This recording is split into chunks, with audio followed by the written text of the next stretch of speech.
Welcome back to Mrs. English Learning. We are still in the studio, and following our last episode about how we make this podcast, we thought we'd dive straight into the topic we teased, travel. I'm Brianna, and I'm here with my favorite globetrotter, Reza. Thanks, Brianna. I don't know if I'd call myself a globetrotter just yet, but I certainly have the travel bug. I love exploring new places. But before we set sail on today's topic, I want to remind everyone to follow or subscribe to our show. It really helps us reach more English learners around the world, and we love having you as part of our community. It really does make a world of difference. Now, in our short script, Reza mentioned that he loves visiting historical cities in Europe because the architecture is breathtaking. That's a very strong adjective. Let's listen to a longer conversation about our past adventures and the language we use to describe them. Sound effects. The faint sound of an airplane chime followed by a ding and a soft ambient cafe track. You know, Brianna, looking at these photos from your trip to Rome last year makes me so jealous. Everything looks so ancient and grand. Was it your first time in Italy? It was. And honestly, the photos don't even do it justice. When you stand in front of the Colosseum, you really feel the weight of history. It's absolutely mind-blowing. I can imagine. I've always wanted to go, but I've heard it can be a bit of a tourist trap in the summer. Was it very crowded when you went? I went in the off-season, specifically in November.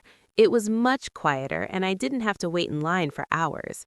The only downside was the weather was a bit hit or miss. One day sunny, the next day pouring rain.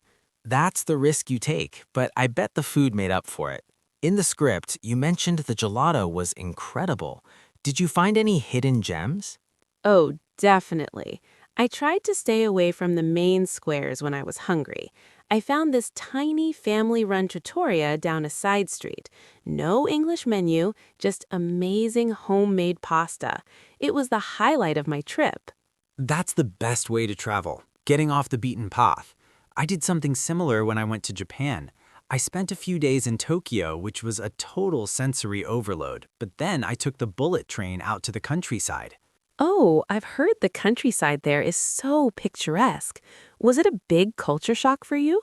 A little bit at first, especially with the language barrier and the different social customs, but people were so polite and helpful that I found my feet pretty quickly. Plus, the public transport is so efficient that it was easy to get around.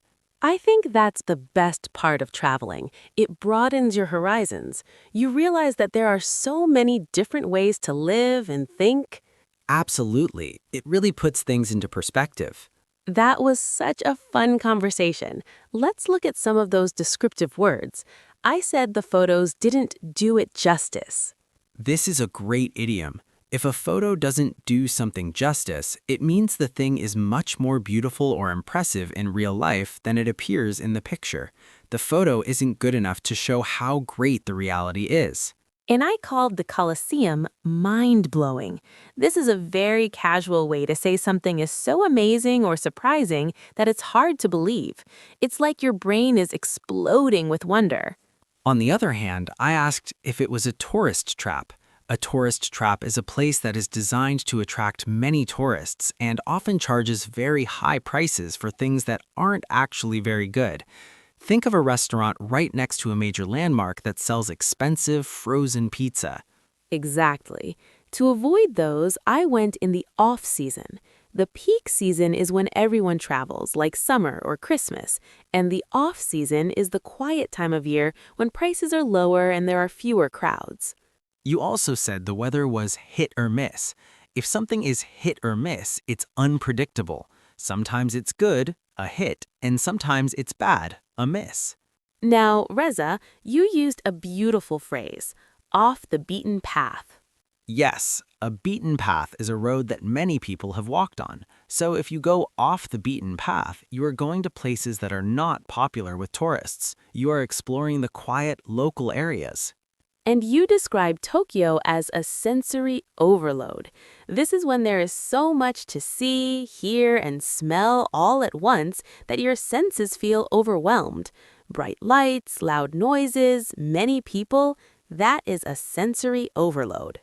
But you eventually found your feet. This means to become familiar with a new situation or place. When you first arrive in a new country, you feel lost, but after a few days, you find your feet and start to feel comfortable. We also used culture shock. This is the feeling of confusion or nervousness when you experience a culture that is very different from your own.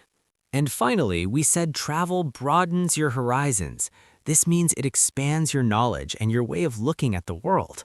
You see new things and meet new people, which makes you a more open-minded person. I love that. It's one of the main reasons I save up my money for trips.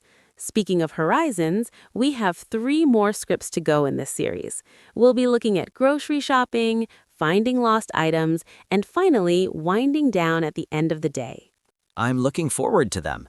And remember, if you want to keep expanding your own horizons through English, please follow or subscribe to Mrs. English Learning. We are here to help you every step of the way. Well said, Reza. I think it's time for us to start planning our next staycation. I'm already looking at maps. See you in the next episode, everyone. Safe travels!